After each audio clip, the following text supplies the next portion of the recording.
Um, the question is, tell me about the things you missed during lockdown. So I want you to write one line that starts with I missed dash dash dash, whatever it is. Ideally a line, not an entire paragraph or just one word. Send me one line of something you missed. Like one thing I missed was it's random, but I missed the sound of traffic in Mumbai because I think Mumbai looks or sounds very sad without traffic. Nitish said he misses trips. Chehak Agarwal missed hanging out with best friends. That's lovely. What else? What are the other things that you missed during the lockdown? Someone said they miss school. Wow, that's very interesting. And I hope it's true. Rue says, I missed meeting people. I think everybody missed meeting people. How about something slightly different, slightly uh, unconventional that you think you missed?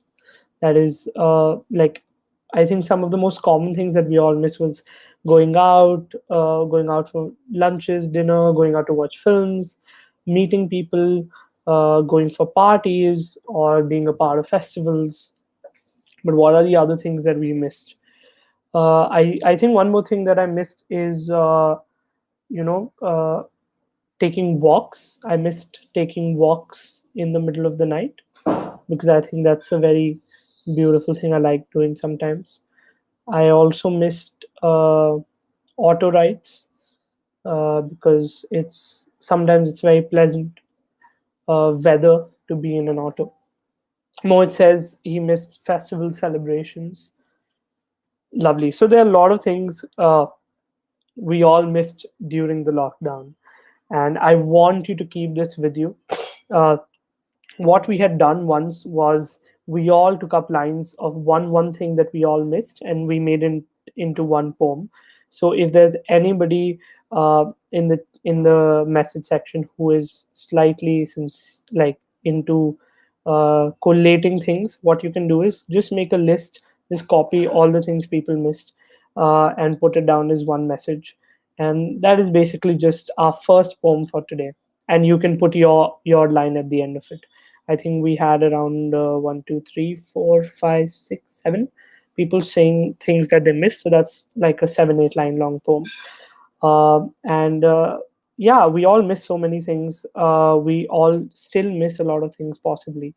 And poetry is all about tapping into those feelings, understanding things that come from a vulnerable space. Uh, I want to read a poem for you since we're talking about lockdown to get the whole thing started. Nitya says, "I miss handshakes." I think a lot of people miss handshakes. They miss hugs because that's a very human way of greeting someone. And we're dealing with fist bumps right now. So yeah, Sukriti says, "I missed my school a lot in this lockdown." Nice. So somebody can just collate all of these and make it into one message, and that's our first poem. And since we're talking about lockdown, is a Hindi poem that I wrote during the lockdown, which is slightly in the philosophical sense. People who were a part of my last free session where we discussed writing poetry, we discussed a lot of different topics. Philosophy was one of them. So in case you're still, experimenting with those topics, you can have a listen to this poem and understand where it's coming from. It's called Azad Hai Kya Koi. I hope everyone is comfortable with Hindi over here. Uh, because it's a small piece in Hindi. Yeah. आज हर इश्क में दूरियां हैं. If you like any line in the poem, what a lot of people are doing in the message section, what you can do is send a thumbs up or a clap reaction. Okay. So that's something we do during spoken word, that if you like a line, we snap. But since this is an online class, you can send thumbs up. Okay. आज हर इश्क में दूरियां हैं और वक्त के कांटों पर भी झुर्रियां हैं. आज कोई तो बताओ, तमन्नाए इश्क लेकर कहाँ जाऊं मैं. कोई तो बताओ तमन्ना इश्क लेकर कहाँ जाऊं मैं। ये दुनिया ताजमहल है जहाँ इश्क जिंदा है, लोग मरे हुए हैं। जिसने दुखाया था दिल मेरा, वैसा चेहरा याद है क्या कोई। जिसने दुखाया था दिल मेरा, वैसा चेहरा याद है क्या कोई। चेहरे याद करना गुनाह हो जहां पर, वहां आजाद है क्या कोई। Thank you. That was my poem, Azad Hai Kya Koi. Thank you so much for all the reactions. Lots of love to all of you. And yeah, thank you, Ru, Mohit, and Reva for putting together a lot of things in the chat. I guess everyone can take something or the other from that. And we've gotten a lot of interesting things that we missed during lockdown. Lovely. Uh, do tell me what you thought of the poem. One thing that I like doing during my classes is taking observations. So if any of you observed anything interesting or different in the poem that I read out, uh, please feel free to point it out in the chat and let me know. Uh, because our next activity is an observation activity. Over here, I need all of you to take out your pens, pencils, phones, keyboards, and write something. I've put an image, a very interesting image that I clicked a few years ago in the middle of a jungle, and I think it's a very poetic, very artsy image. And what I want you to do is write a six-line poem about anything that you've observed in this. Okay. Notice how the chair is fallen down. Uh, it's abandoned. It's lost its back support. It is old. It looks really old. It looks like an office chair, but it's all up to you how you want to take this prompt. But what I need you to do is take this as an observation exercise and write a six-line poem. Now, I know writing a six-line poem can sound a bit random or weird, but we do write a lot of short format poetry, which are page poems. A lot of these are not performed, a lot of these are not made into videos. They are just written. Some of them are published in books. And this is what that exercise is. And while you think about the things you have observed, I will read you a short poem, which is which I think is around 6 or 7 line long. It's actually exactly 6 lines, and it'll give you an idea on how you can write a short poem. Okay, uh, this poem is a poem by a poet called Akhil Katyal. He writes in the Urdu class. Okay, in the Urdu class, I confuse my b with p. In the Urdu class, I confuse my b with p. He asks me to write water. I write you. Who knew they'd make them so close? Ab and Aap, both difficult to hold on to. That's all. That's a very short poem by Akhil Katyal from his book How Many Countries Does the Indus Cross? If you're interested in a short reading short poetry, page poetry, Akhil Katyal is a good poet to start reading. But yes, this is the image in front of you, and you have, I think we can take 5 minutes for this exercise, for this activity, uh, to write about it. Again, like a lot of observations you can make about the setup. Yes, take 5 minutes, take your time. That's why I'm giving you time. You need to write a very short poem. It does not need to be 100% complete. It does not need to have a starting, middle, end. Um Try to incorporate any as many poetic techniques as you can. We've discussed a lot of figures of speech in poetry and other tools in poetry in the past few classes, which will give you a good idea, a good direction as to what are the things you can put over here. But end of the day, when you're writing an observational poem, which is based on an observation, we tend to use a lot of things that are related to our senses, like how it looks, uh, which can be the colors, which can be the positioning, which can be the image overall, how it could feel, because touch is an important sense of ours. So how would the touch of that chair be, or how would the touch of that ground be, or how would the touch of that entire setup be if you were there? You can imagine. You can imagine the smell. Smell is a very strong sense. How would that entire scene be smelling? Um, we can't really use the sense of taste over here. We can use a sense of hearing, which can give you an idea of what could be the possible sounds being made in this setup. And yeah, finally, you can use another sense, which is an organic sense on what do you think would be the feelings related to this. And I think that's the most interesting thing that you can do in this activity, is tap into the feelings of an non-living thing. Because usually when we talk about feelings, we write about our feelings or someone else's feelings. But when we give feelings to a non-living thing, that's where uh, we're using personification, which is again something we discussed, which is giving human-like qualities and abilities to a non-living object. And that can be a very interesting thing, to write a poem from the perspective of a chair, or write a poem keeping in mind the feelings of a chair. I think we have taken 3-4 minutes. I'm going to give a couple more minutes. Uh, I'm unable to write the poem here. Okay.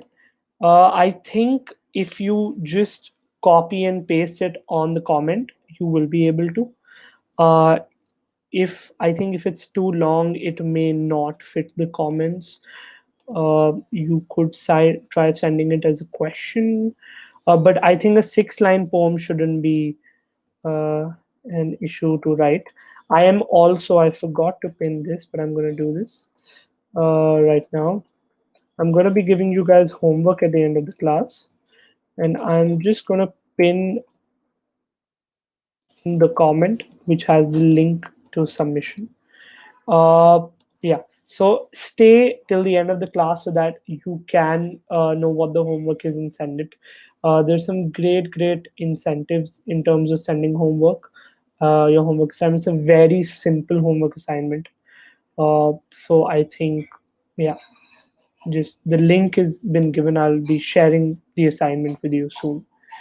I've gotten the first poem, which I'm going to read. It's by Rue. I am a broken chair. I have fallen into this patriarchal ground. Nobody could take me up. Nobody could hold me up. But I feel the air of freedom in me, asking me to get up and repair myself. That is lovely. That is generally really lovely. I feel the entire angle of putting in patriarchy, that if you're a broken chair, you fall into patriarchy, and how nobody's able to pick you up, but you can feel freedom, and you will get up and repair yourself. I think it's a very empowering idea to have. That's a lovely idea, and you have personified the chair. You have actually used the chair as a metaphor. You have used yourself as a metaphor for the chair, which is lovely. I'm also going to read Mohit's piece now, which is मेरी प्यारी कुर्सी. आज भी याद है मुझे जब पापा लेकर आए थे, उसे बैठकर उस पे उसे बैठकर उस पे रूम में घूमा करता था. मैं धरती की तरह गोल घूमता था. मैं भी कभी उस पर बैठकर, कभी उससे धक्के देखकर बहुत खेला हूँ. आज पड़ी है यहाँ, ना खुद चल पा रही, ना मैं इसे चला पा रहा. समय आ गया अलविदा कहने का, पर यादों में रहेगी हमेशा मेरी प्यारी कुर्सी. बहुत प्यारा. It's very sweet poem, Mohit. Thank you for sharing that. If you notice how Mohit has incorporated nostalgia in his poem, कि कैसे पापा लेके आए थे उनकी उसकी कुर्सी को. He has also incorporated a simile कि धरती की तरह मैं गोल घूमता था, which is I used to rotate like the earth, which is a simile because he's comparing himself to the earth. And there is a lot of other poetic things that have been put. There is kinetic imagery, there is visual imagery, um, there is the there's organic imagery, which is lovely. I think that you've done a good job by incorporating all of those things. That's amazing. I'm hoping to read one more poem. It's been around 7-8 minutes since you got the prompt. I think it's a fairly fun prompt because it's a very abstract image. You can use this in any way. You can choose not to incorporate the chair in the way everyone else is doing. Chehek is asking for a minute. That's completely okay.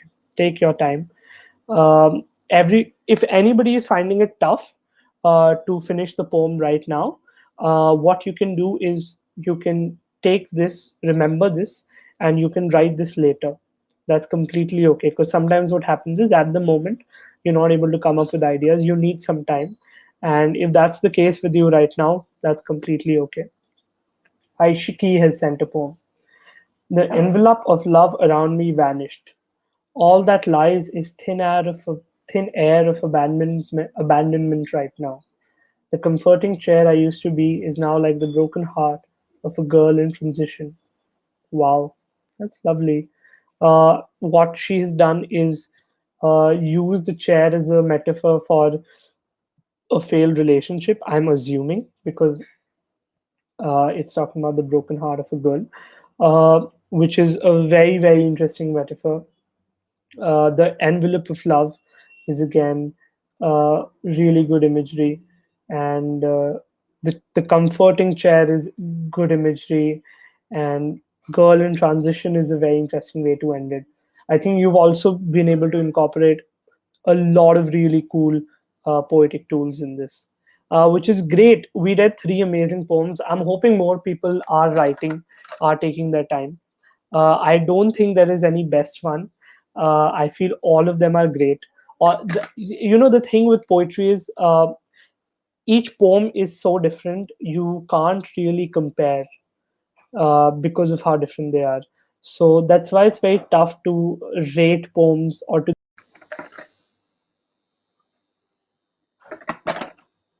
Yeah. Am I back? I'm sorry. I think my something happened to the internet or something.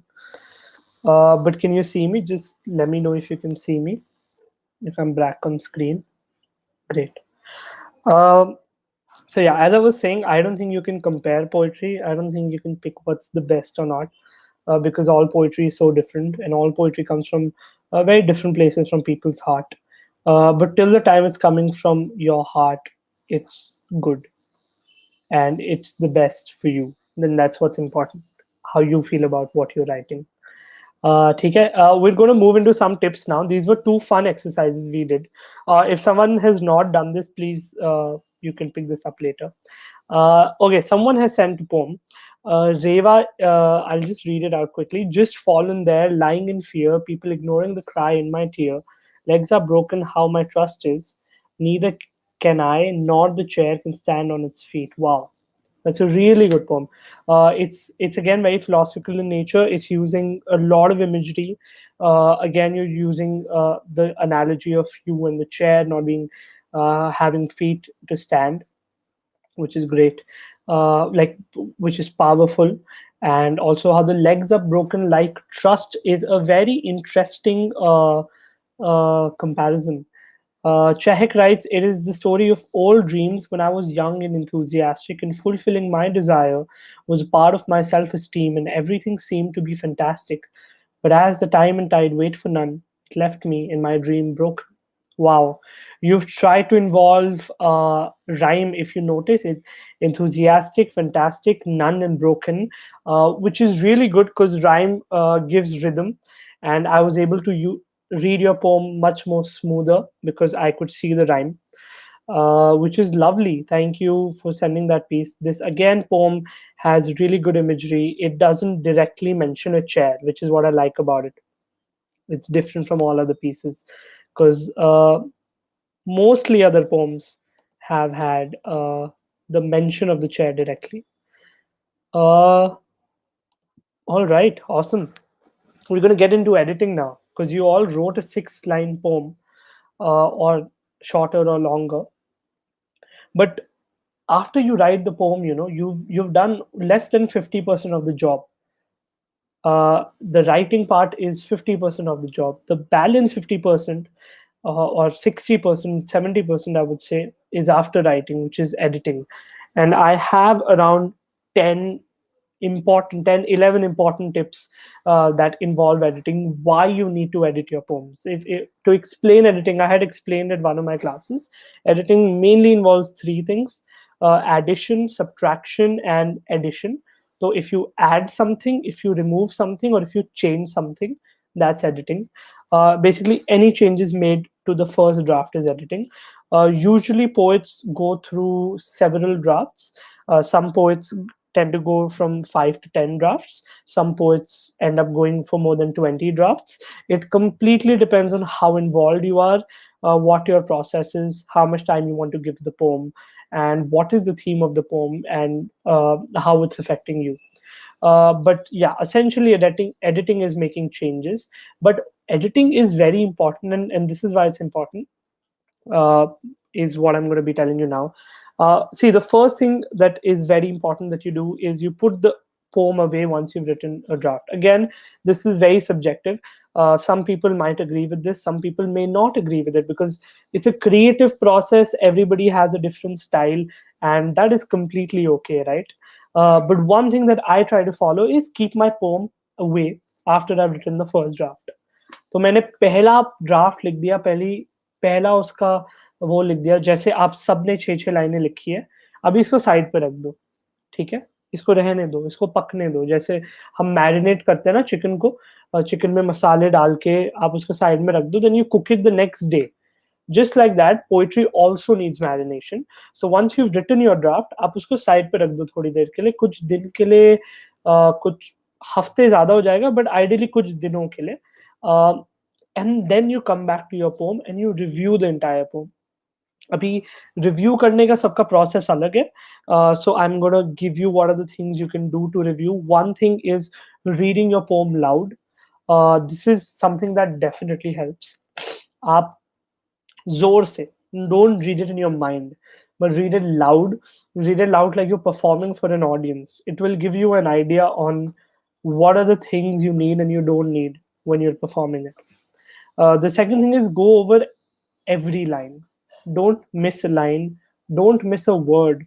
Don't even miss a comma or a full stop, because all of these things are a part of your poem, and there is a reason you put them in the poem.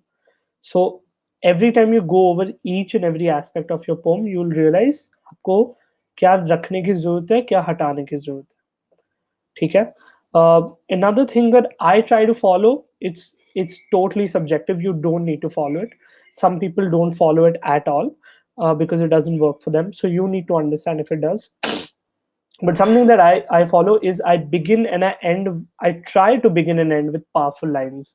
What that means is, okay, if I know the theme of my poem, I will try to start my poem with a line that will immediately get the attention of someone who's listening to it. Do you get it? कि जब मैं perform करूँगा, I will make sure I will get everybody's attention when I say my first 1 or 2 lines, and I'll end with a powerful line कि अगर by chance किसी ने मेरी पूरी poem अच्छे से नहीं सुनी है, when they listen to the ending, they get an idea of what the poem is about, and it takes them by surprise, right? So that's the main importance of starting and ending with powerful lines. Next is going over your language, which is basically a grammar check. Because कई बार क्या होता है, जब हम बहुत flow में आके लिखते हैं, we end up uh, making grammatical errors, and it's the most human thing to make grammatical errors.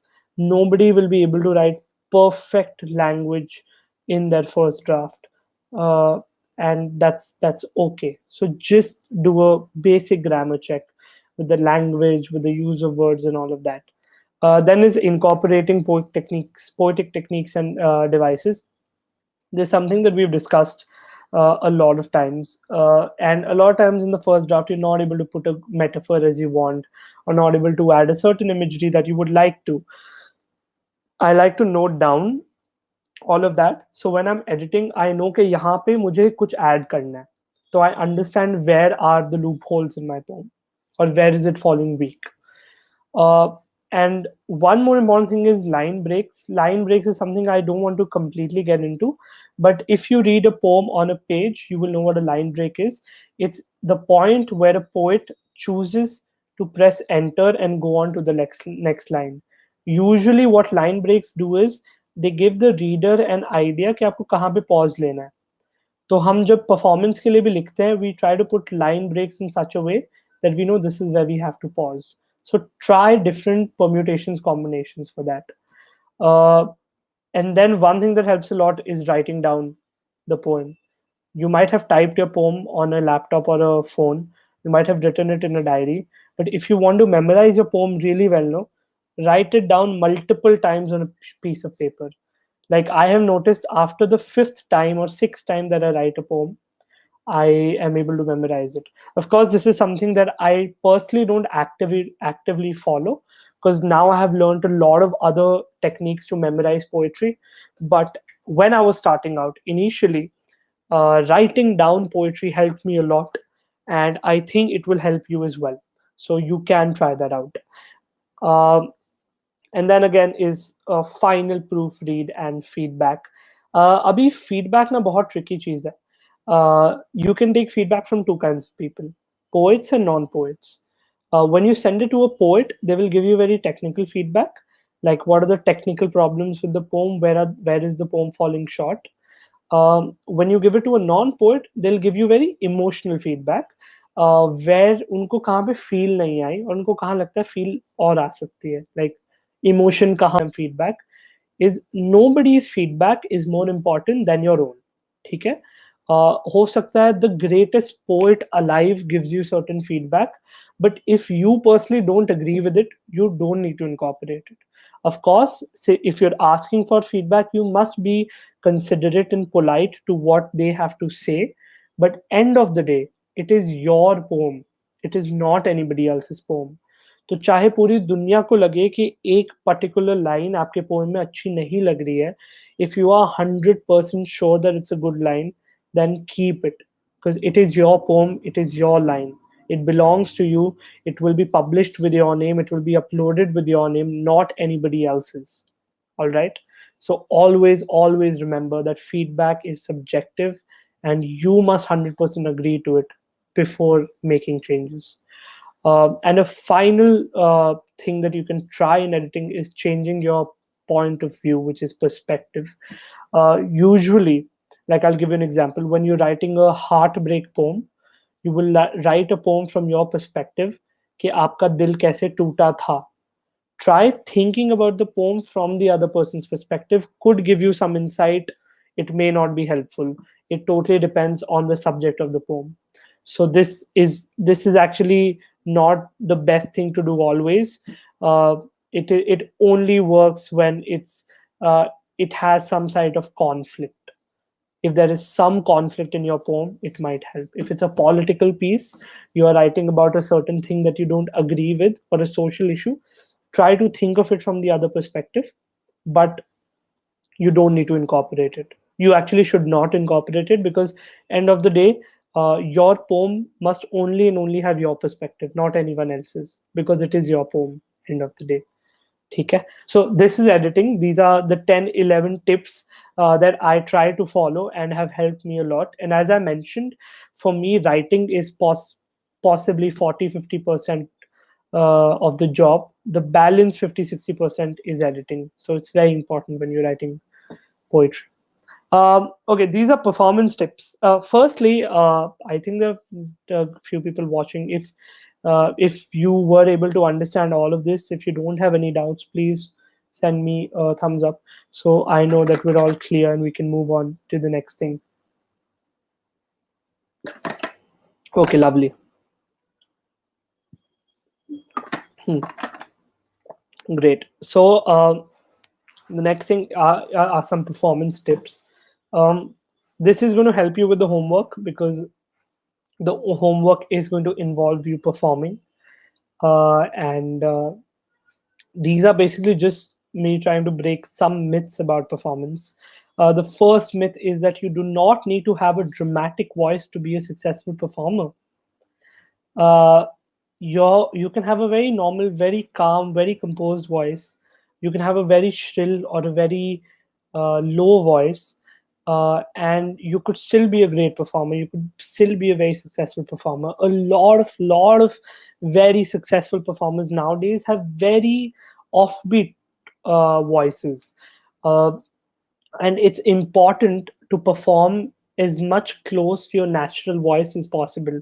See, we will always have a difference in our real voice and our stage voice. Whenever you are talking to your parents, you will talk to them in a different tone. When you're talking to your friends, it will be a different tone. When you're talking to your teachers, it will be a different tone. And when you're talking to your crush, it will be a different tone, right? So we all have different tones, different voices. So just like that, our stage voice is also different. But you need to make sure that voice is as real as possible. It shouldn't be too artificial. ठीक है. कई बार ऐसा होता है, we get very inspired by few people, like Amitabh Bachchan is a great speaker. तो अगर कल मुझे लगा कि I want to perform poetry like Amitabh Bachchan, I will end up making a fool of my self because my voice is nowhere near how Amitabh Bachchan sounds. ठीक है. तो what I can do is I can obviously feel inspired. I can obviously try to see what are the similarities between our voices, but I must not try to copy, imitate, or mimic someone whose voice is not even similar to mine. Okay? So try to find your real voice, your stage voice, and it does not need to be dramatic. It does not need to be loud. What happens is na, when you start performing, and this happened with me a lot, कि मैं बहुत loud होता था. Like अभी मैं जब अपने पुराने वीडियोस देखता हूँ, आई क्रिंज अ लॉट बिकॉज मुझे ऐसा लगता है यार, like I was loud without any reason. But and now I realize that I didn't have to be this loud. But it happens when you're excited, you end up being loud. Somebody's asking what is the homework. Cheryl, I'll be sharing the homework in some 10 minutes, so please stick around till then. It's going to be a video assignment. Yeah, in 10 minutes I will share it. um, so try to keep your natural voice. That is the first thing. The second thing is breathing. uh, you need to remember when you need to breathe, and you need to use breathing to your advantage. So what happens is when you hold your breath for really long, you're creating tension, and when you let loose of your breath, it can heighten the tone of your voice. Okay? So what you have to do is you need to find a soft spot depending on the theme of your poem. You need to understand कहाँ पे tension create करना है, कहाँ पे tension release करना है. That is what stand-up comedians do. They create tension with the setup, and then they lose tension with the punchline. We have a not a very similar, but a sort of similar concept in poetry, where you will create some sort of tension with a setup, and you will release the tension with a conclusion to it, which usually happens at the end of the poem. Try to use your breath in your advantage. Don't breathe randomly. Don't breathe while saying a word. This is something most of us end up doing when we're starting out. And this is not something that only helps you with poetry, it also helps you with general public speaking. Okay, you need to know when you need to breathe. You need to know when you need to end your sentences. Okay? And as over here, the next point itself says using natural pauses in the poem to take a breath. Poems already have natural pauses. Poems में full stops होते हैं, commas होते हैं, line breaks होते हैं. Try using those as understanding where you need to breathe. One thing that I do personally still a lot of times is I put asterisks after words where I know I have to breathe. Like अगर आप अपनी poem 5-6 बार जोर से perform करोगे, you will understand after which sentence you are losing breath. Over there, you put an asterisk, you take a breath, and then you move on. Never take a breath while speaking. Never take a breath in the middle of your word unless it's a part of your performance. Usually, unless you're not doing a scary poem, I don't think you're going to be breathing. You should be breathing in the middle of a sentence. Um, and remember these things, rehearse it like this. One very important thing, again, as I mentioned, is memorizing your poem. अगर आपको अपनी poem याद नहीं होगी ना, it will take away 50% from your performance. Because think about it, you're sitting in front of an audience, you are performing your poem. If you're looking down at a phone or you're looking at a piece of paper, you're not maintaining eye contact, you've already lost 50% of the battle over there. Because it just seems like you're not as interested or not as well prepared, right? Obviously it's different when you're doing open mics, when you're performing a poem for the first time and you want to understand what are the reactions. It is acceptable to read your poem, but I feel after 2 or 3 performances you must memorize your poem. If you can do it from the first performance itself, nothing like it. Right? And eventually, what one more thing that's important is standing tall and straight, and making sure that you have a good posture. Because what happens a lot of times, we're slightly nervous, so we will slouch a bit, we will bend towards a certain side, we won't be standing straight. All of these things can be observed by an audience. It is not the best body language. It will not help you a lot. It will basically not help you at all. So you need to, unless it's a part of your act, you must have a very good posture on stage. You end of the day, you are the boss. You need to own up the stage because everybody is there just to listen to what you have to say. So if you are not radiating positive body language, you're losing out on the audience's attention. All right. Were these helpful performance tips for you guys? Yeah. One person found it helpful. Hmm. Lovely. Uh, Next thing is body language. This is again something that's very important. Body language includes a lot of things. What does body language mean? I think end of the day, it is just the kind of control that you have over the movement in your body. Okay, and these movement includes every single part of your body that you're using while a performance. The first thing is eye contact, as I spoke about. Abhi, eye contact is a very tricky thing in body language because sometimes what can happen is when you're performing a poem live and you're maintaining eye contact with someone and they get distracted all of a sudden, like if they take out their phone or if they start looking somewhere else or if they start doing something else, it can be very distracting. And that has happened with me, where I am looking at someone, I'm maintaining eye contact with them in the audience, and then they get a phone call and they start talking, and I just completely lose the feel and the emotion of my poem. Right? What you need to do in those moments is be smart about it. uh, yeah, I hope you can see me. I'm sorry, I think I'm having some system issues today. Uh, every very like this happened twice. I'm gonna check this after this class. Uh, but yeah, uh, we were talking about body language. So you have to be very smart about the eye contact. If you find someone you know in the audience and they make you feel comfortable, maintain eye contact with them. If you have a friend in the audience that you think will make you laugh, don't look at them because that can be very distracting. If you think someone is very interested and is going to maintain eye contact throughout your performance, look at them. Or one thing that I like to do is not exactly look at someone's eyes, but look around their eyes. So the audience feels I'm making eye contact with them, but I'm not actually making eye contact. What I do is I basically look between two people. So in a theater style setup, when people are sitting in rows and there are two people sitting, I look between them.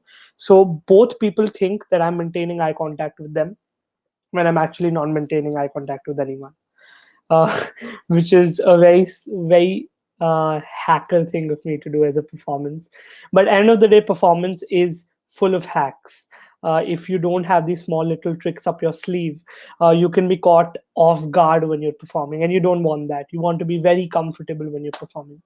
One very real struggle of performance is stage fright. It's performance anxiety, and this happens with everybody. And I used to think that the more I will get on stage, I will get comfortable. But what I realized, the more I've gotten on stage, I've become more and more nervous before going up. And that's because now there are more expectations with me. Now people are looking forward to something, or I have more expectations on myself, that I want to be better than how I was last time. So I keep pushing myself. So I'm more nervous doing something I've never done before. Because although I've been on stage before, but I've not done it the way I'm doing it right now. What's important for you is to channelize this nervousness into a positive emotion. See, end of the day, you need to look at the relationship of a performer and an audience as of mirrors. An audience will always mirror what you are feeling on stage. So if you feel nervous on stage, the audience will also start feeling nervous and bored. If you're excited on stage and genuinely excited on stage, the audience will definitely feel excited. If you are sad on stage and you are honestly sad and it's real emotion, people will get sad. And that's the best thing about actors, because I think actors are the best performers. Whenever Shah Rukh Khan genuinely cries in a movie, we all somewhat tear up in cinema because we can feel what he's feeling. So that's exactly how it, and it's in stage, it's even more intimate because there's that person is actually in front of you. It's not a movie. You can see that person, you can feel that connection, yes, connectivity. You can feel that energy, right? So that energy is very important. So it's very important for you to emit a certain form of positive energy, which is healthy for the audience, which makes the audience feel comfortable. Because if the audience is not comfortable, you may not really get the reaction you're looking for. Okay? So you will be nervous before going on stage, but make sure after you're on stage, that nervousness is channelized in a creative, in a positive way that helps you and makes your performance better. Okay? Uh, Another important part of body language is projection. This is a projection of your voice. Uh, Always remember that your voice, end of the day, even though you're speaking from your mouth, the power of your voice comes from your gut. So if your posture is not good, you'll not be able to speak from your gut. If you don't have good control over the tone of your voice, you may not be able to use it to the full extent. So you need to understand the dynamics of how well you can project your voice. I feel theater helps a lot. You will see a lot of plays, a lot of theater that happens in college school where people don't even use mics. But because they have such good product projection, everybody in the auditorium can hear them, right? Try these exercises. Try speaking in a large open room alone. Try hearing the echo. You will understand the projection of your voice. You will understand the strengths and weaknesses of your projection. uh, then is an enunciation. Enunciation is basically how you pronounce, how you enunciate something. See, a very honest thing, because we are human, we will all fumble in life. I have probably fumbled 4 or 5 times in the past 40 minutes. I could fumble more, I could fumble less. It really is not on me. Of course, it does show how well prepared you are, because that's how an audience will think. But if you fumble, you need to make sure that you cover it up very confidently. So people don't think that you were underprepared or you were unprepared, because sometimes you just fumble while speaking. You're just thinking of things, you're speaking. Sometimes you know the poem, you know exactly what you have to say, the next line, but you will still fumble. It could be out of nervousness, and that's completely normal. But if you get nervous after fumbling, if you get nervous after mispronouncing something, that's where the problem lies. So try making sure that you try to cover up those fumbles in a nice and eloquent way, in a smart way. Sometimes, as performers, we fumble and the audience doesn't even understand because we just turn it into something else. Obviously, that's something that comes with experience, but you can work on that. Then is expressions. Expressions are basically facial expressions. Your face expressions should match your words. You can't be saying a sad poem in a sad tone with a smile on your face. It'll look very weird. You can't be having a sad face while performing a happy poem. ठीक है. So make sure you practice your expressions before you go on stage. One thing that people like to do is record videos of performing their poem. घर पे you can ask your parents, your family, relatives, friends to record you on phone just how you perform, and then look at that. Because when you look at yourself perform, you get an idea of how you're looking, of how your face is, what are the places that you can make changes. I think that's very, very important, understanding your expressions. And then eventually it's gestures and hand movements. um, when I started out as a performer, I had very loud hand movements. I didn't know what to do with my hands, so I did anything. But eventually I realized that every single movement that I make is being seen by someone, is being noticed by someone. So I don't want to distract somebody from my poetry because I'm moving my hands too much, or I don't want somebody to not feel my poetry because I am not being very expressive with my hands. So you need to find the right balance. What you can do is you can rehearse your hand movements. You can like genuinely rehearse कि कौन से line पे आप क्या gesture कर सकते हो, कौन से लाइन पे क्या movement कर सकते हो. It will give you a fair practice and understanding of what to do when you're on stage, because you can get confused with hand movement sometimes. So only the more you practice it, the more you'll understand. But one very important thing about hand movements is make sure it's natural. Don't do a very artificial hand movement that doesn't come naturally to you, because people will see it, they will understand it, and it will not work, right? And you wouldn't want that. So try to keep your hand movements very natural, very subtle, very real. Yeah. Next is homework. So I think I've covered everything. And let me share the homework once now, and then maybe we can do a overview of everything we've discussed. Your video assignment is creating a video reciting a poem about your most embarrassing moment. Create a video reciting a poem about your most embarrassing moment. Start the poem with I don't usually embarrass myself, but. ठीक है. This poem has to be within 2 minutes, basically 20 line long, not longer than 20 lines. So you create the video, you recite your poem, you write this poem, and you start with I don't usually embarrass myself, but, and then you write it. And you can also send us the written text. The link to submit this is in the chat. I think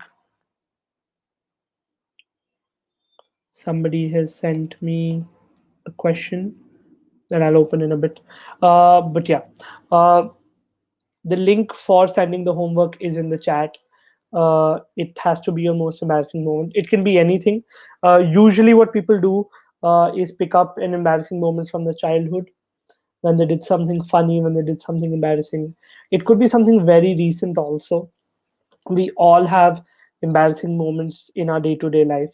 The importance of this assignment is being vulnerable and honest, because we will not usually open up about our embarrassing moments in front of people. This allows you the chance to do that.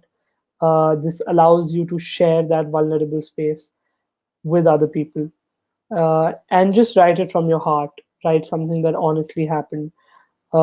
It could be in a story format, but just make sure it's below 2 minutes. Only then will we be able to consider the assignment video. The link to submit it again is in the chat. I have pinned it.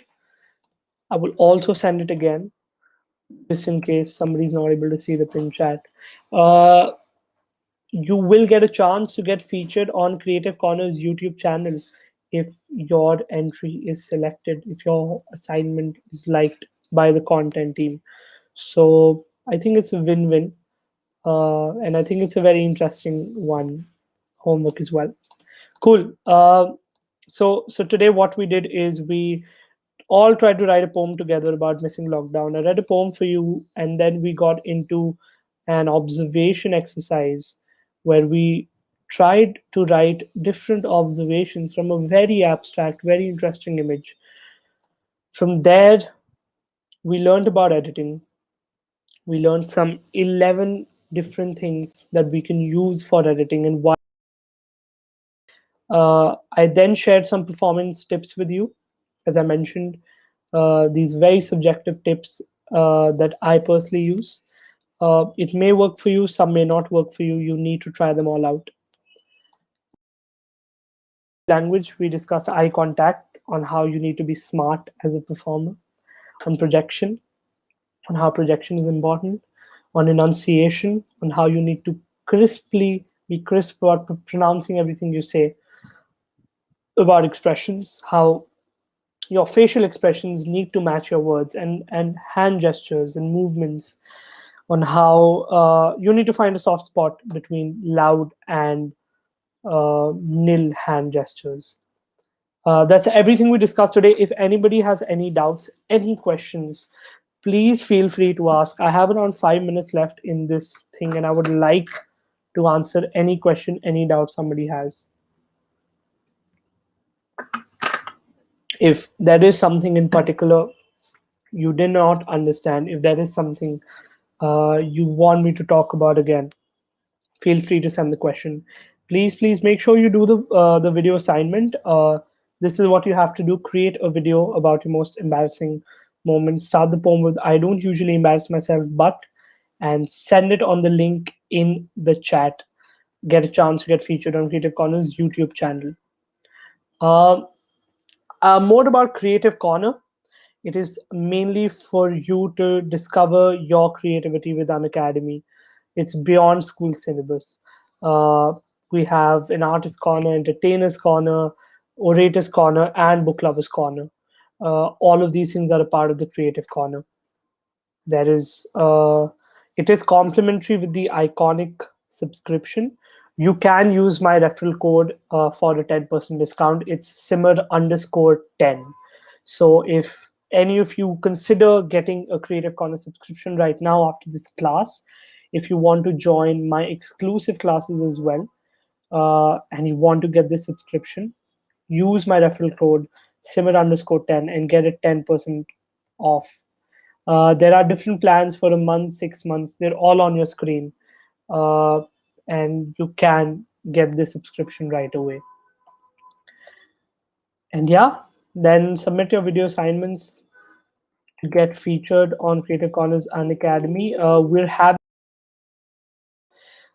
free live classes for everyone.